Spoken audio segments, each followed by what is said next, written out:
नमस्कार, hot topic में आपका स्वागत है। मैं हूं अखिलेश शर्मा। देश के अगले राष्ट्रपति के लिए 18 जुलाई को चुनाव होगा और 21 जुलाई को वोटों की गिनती कराई जाएगी। आज चुनाव आयोग ने राष्ट्रपति चुनाव के लिए कार्यक्रमों की घोषणा कर दी है। अब सवाल यही है कि देश का अगला राष्ट्रपति कौन होगा, साथ ही ये भी कि क्या राष्ट्रपति चुनाव में वह विपक्षी एकता दिखाई देगी जिसकी चर्चा बार बार की जा रही है। वैसे एनडीए कुछ क्षेत्रीय दलों के समर्थन से अपना राष्ट्रपति बनवा सकता है। पिछली बार भी उसने इसी तरह से समर्थन जुटा करके अपना राष्ट्रपति 2017 में बनवाया था। लेकिन एक नजर डाल लेते हैं कि आखिर लोकसभा में पूर्ण बहुमत वाले एनडीए को क्यों क्षेत्रीय दलों के समर्थन की आवश्यकता पड़ रही है। इस बार का जो निर्वाचन मंडल बना है राष्ट्रपति चुनाव के लिए, उस पर एक बार नजर डाल लेते हैं। इस बार राष्ट्रपति चुनाव के लिए जो निर्वाचन मंडल बनाया गया, इसमें 776 सांसद हैं और साथ ही 4033 विधायक हैं जो वोट डालेंगे। इन्हें मिलाकर के निर्वाचन मंडल बनता है। हर सांसद और विधायक के वोट का मूल्य तय किया जाता है। इस बार सांसद के मत का मूल्य 700 है, जबकि राज्य की आबादी के अनुपात में विधायक के मत का मूल्य तय किया जाता है। जैसे उदाहरण दें आपको कि उत्तर प्रदेश है, देश का सबसे अधिक आबादी वाला राज्य है। वहां पर विधायक के मत का मूल्य सबसे अधिक 208 है, जबकि सिक्किम पूर्वोत्तर के छोटे राज्यों में से एक है आबादी के हिसाब से, इसलिए वहां पर जो विधायक के मत का मूल्य है वो सबसे कम है, देश में केवल 7। यह दो बातें और महत्वपूर्ण है जो बताना जरूरी है, वो ये है कि राज्यसभा में जो 12 सांसद मनोनीत किए जाते हैं राष्ट्रपति की ओर से, उन्हें राष्ट्रपति चुनाव में वोट देने का अधिकार नहीं होता है। इसके साथ साथ दूसरी महत्वपूर्ण बात यह कि इसमें राजनीतिक पार्टियां व्हिप जारी नहीं कर सकती हैं। और अगर सबको मिला दें तो कुल निर्वाचन मंडल इस बार जो बना है वो 10,86,431 का है। तो इसमें 50% वोट पाना जरूरी है अगर आपको अपना राष्ट्रपति बनवाना है तो। लेकिन अभी बात क्या हो रही है, सत्तारूढ़ एनडीए की जो ताकत है वो चाहे लोकसभा में राज्यसभा में अच्छी हो, लेकिन चूंकि कई राज्य बीजेपी के हाथ से निकले हैं 2017 के बाद से, इसलिए उनकी ताकत थोड़ी घटी है। अभी सत्तारूढ़ एनडीए के पास जो भी हमने आपको निर्वाचन मंडल के आंकड़े दिखाए थे, उनका अगर आप, जैसा हमने कहा था कि 50% होना जरूरी है, लेकिन एनडीए के पास अभी करीब 49% वोट है, यानी 1% वोट की कमी उनके पास है।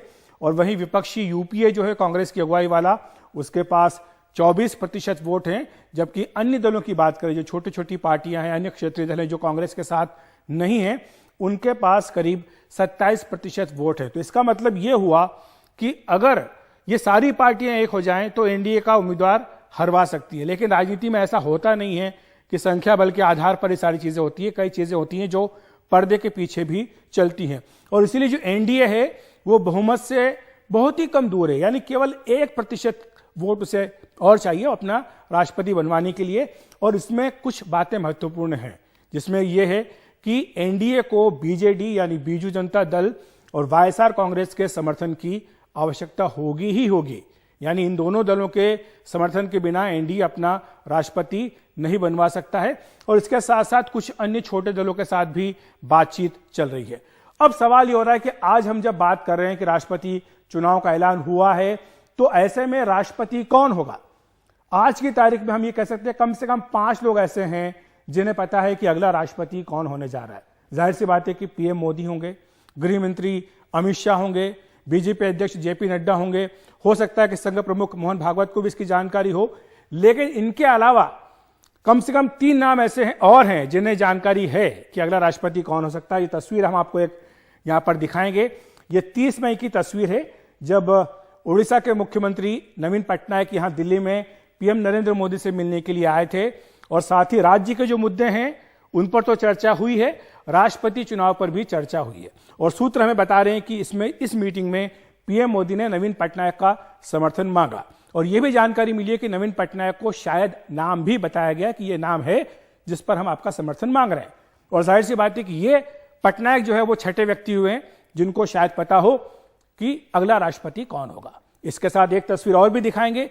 यह तस्वीर है 2 जून की, जब जगन मोहन रेड्डी जो आंध्र प्रदेश के मुख्यमंत्री हैं वो पीएम नरेंद्र मोदी से मिलने के लिए आए थे। और यह मुलाकात 2 जून को हुई थी। रेड्डी से भी पीएम मोदी ने राष्ट्रपति चुनाव के ऊपर चर्चा की है। और साथ ही जो हमें जानकारी मिली है, वाईएसआर कांग्रेस का समर्थन मांगा है। और संभावना इस बात की भी है कि जिस तरह नवीन पटनायक को नाम बताया गया उसी तरह रेड्डी को भी नाम बताया गया है और दोनों ही मुख्यमंत्रियों से अगले राष्ट्रपति के नाम के ऊपर चर्चा की गई है और एनडीए को उम्मीद है कि ये दोनों ही जो दल के नेता हैं ये समर्थन देंगे अपना राष्ट्रपति बनवाने के लिए। और इसमें तीसरा नाम और भी है जो फोटो अभी हम दिखा नहीं रहे लेकिन आपको बता देते हैं, वो है बिहार के मुख्यमंत्री नीतीश कुमार। इस बात की पूरी संभावना है कि वो ऐसे 8वें नेता हैं जिन्हें पता शायद होगा कि अगला राष्ट्रपति कौन बनने जा रहा है, क्योंकि उनके साथ भी शायद नाम के ऊपर चर्चा हो चुकी है। अब समझ लेते हैं कि आखिर होने क्या जा रहा है। सूत्र हमें ये बता रहे हैं कि जो अभी मौजूदा राष्ट्रपति हैं रामनाथ कोविंद, उन्हें दूसरा कार्यकाल नहीं मिलने जा रहा। तो अमूमन इस तरह से होता नहीं है। जो पहले राष्ट्रपति थे डॉक्टर राजेंद्र प्रसाद, केवल अकेले ऐसे हैं जिनको दूसरी बार मौका मिला था। इनके बाद किसी भी राष्ट्रपति को दूसरी बार मौका नहीं मिला है और रामनाथ कोविंद को भी संभावना ऐसी बात की कि दूसरी बार कार्यकाल नहीं मिलने जा रहा है। अब हम देख लेते हैं कि फिर अगर कोविंद नहीं बनते हैं तो इस दौड़ में आखिर कौन कौन आ गए हैं। ये सारे कयास है जो अटकलें राजनीतिक गलियारों में चलती हैं, उसी के आधार पर हम आपको बता रहे हैं। सबसे पहले, क्या कोई पटेल राष्ट्रपति, महिला पटेल राष्ट्रपति हो सकता है? और नाम आता है आनंदीबेन पटेल का। इनका नाम क्यों? क्योंकि ये अभी उत्तर प्रदेश की राज्यपाल हैं। आप जानते हैं कि गुजरात की मुख्यमंत्री रह चुकी हैं। जब नरेंद्र मोदी गुजरात के मुख्यमंत्री थे तब उनकी काफी विश्वस्त मानी जाती थी और अब गुजरात के चुनाव सिर पर हैं। अगले 4-5 महीने के भीतर गुजरात में चुनाव होने जा रहे हैं जहां पर कि पटेल वोटों की बड़ी भूमिका है और हार्दिक पटेल को भी पार्टी लेकर के आई है। इसी तरह गुजरात के सीएम पद से हटाए जाने के बाद उन्हें सम्मानजनक भूमिका दी जा सकती है, इसको लेकर भी चर्चा है। लेकिन पेच ये फंसता है कि पीएम भी गुजरात से और आनंदीबेन भी गुजरात से, तो शायद ये बात उनके आड़े आ सकती है। तो ये एक चर्चा का विषय हो सकता है। फिर चर्चा चल रही कि क्या कोई आदिवासी राष्ट्रपति हो सकता है, जो महिला भी हो आदिवासी भी हो। तो इनमें 2 नाम सबसे प्रमुख आते हैं। झारखंड की पूर्व राज्यपाल हैं द्रौपदी मुर्मू, इनका नाम आता है, और छत्तीसगढ़ के राज्यपाल अनुसुईया उइके, इनका नाम भी आता है। ये मध्य प्रदेश की रहने वाली हैं, पहले कांग्रेस में थी और अब बीजेपी में आई है, बाद में इनको अब राज्यपाल बनाया गया है। आदिवासी राष्ट्रपति क्यों? क्योंकि अभी तक कोई बना नहीं है 75 साल के इतिहास में। और दूसरी बात यह कि अगर आप चुनावी समीकरण भी देखें तो गुजरात जहां पर कि चुनाव होने हैं, मध्य प्रदेश जहां अगले साल हैं, छत्तीसगढ़ जहां अगले साल हैं, झारखंड और महाराष्ट्र, इन तमाम राज्यों में आदिवासी वोटरों की संख्या अच्छी खासी है। तो महिला भी और आदिवासी भी, तो क्या शायद इन 2 में से किसी एक का नाम हो? ये सारे कयास हैं।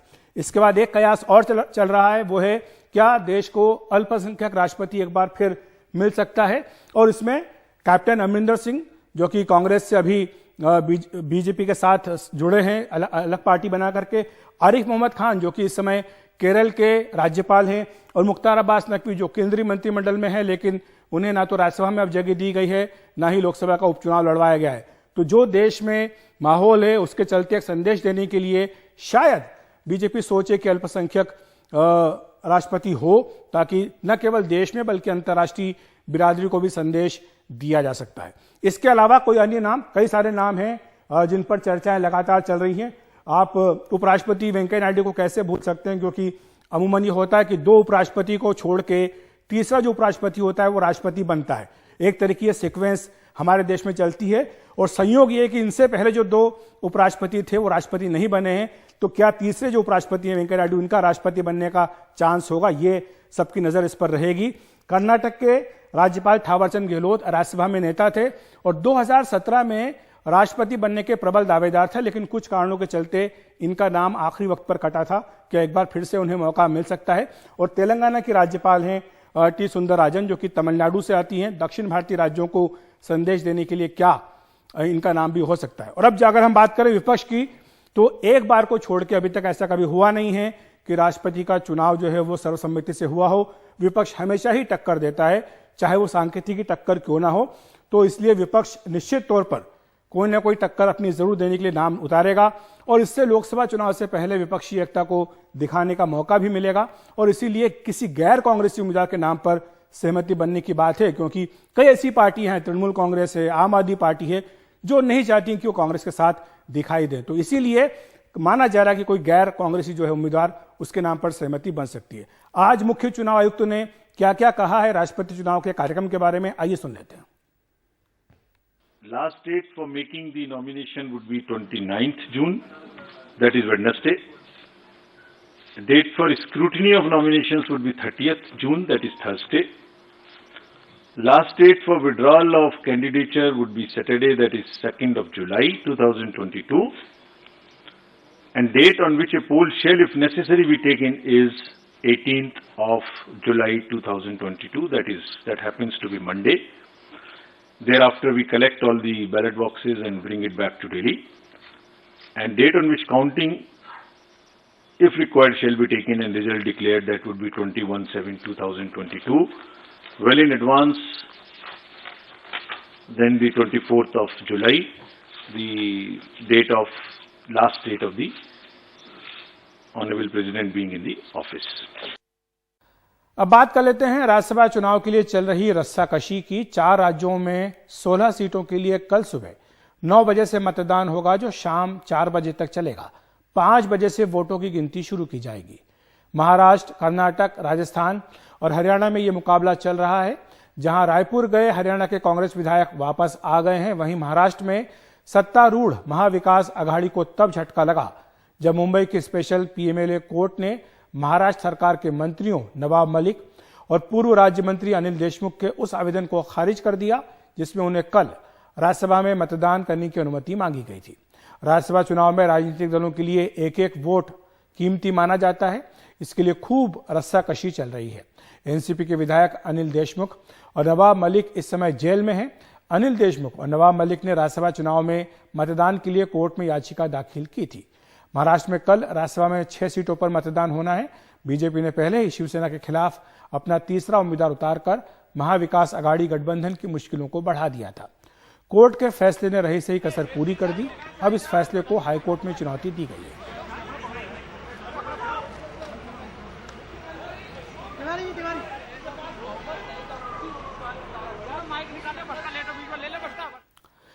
वहीं राजस्थान की बात करें तो राज्यसभा चुनाव में मीडिया बैरन सुभाष चंद्रा की एंट्री के बाद से लड़ाई रोचक हो गई। कल होने जा रहे वोटिंग से पहले कांग्रेस अपने सभी विधायकों को उदयपुर के रिजॉर्ट से आज जयपुर लेकर आ गई। विधायकों को विशेष विमान से लाया गया। इस चुनावी दौड़ में राज्य के मुख्यमंत्री अशोक गहलोत चाणक्य की भूमिका में नजर आ रहे हैं और अपने तीसरे उम्मीदवार प्रमोद तिवारी की जीत सुनिश्चित करने के लिए नंबर जुटाने में लगे हैं। गहलोत ने तीनों सीटें जीतने का दावा किया है और कहा है कि इस बार हॉर्स ट्रेडिंग की परंपरा टूटने जा रही है। जीत रहे हैं, हम चाहते हैं कि इस बार ऐसे परिणाम आने चाहिए जैसे कि भविष्य में कोई हॉर्स ट्रेडिंग करने के प्रयास नहीं करे। ये बड़ा मानना है, क्योंकि परंपरा डाल रही बीजेपी वाले हॉर्स ट्रेडिंग की। भैरव सिंह जी थे, तब से मैं देख रहा हूँ उनको तंग किया गया, उनको ले आना पड़ा चौकी ढाणी के अंदर अपने विधायकों को, अपनी पार्टी विधायकों को। ये परंपराएं जो बीजेपी वाले डाल रहे हैं, हम चाहते हैं कि इस बार सबक ऐसा मिलना चाहिए कि भविष्य में ये नौबत नहीं आए। सब बराबर हैं, सब बराबर हैं, सब बराबर हैं और सब तीनों पहले राउंड में जीतने जा रहे हैं। तो हॉट टॉपिक में इतना ही। नमस्कार।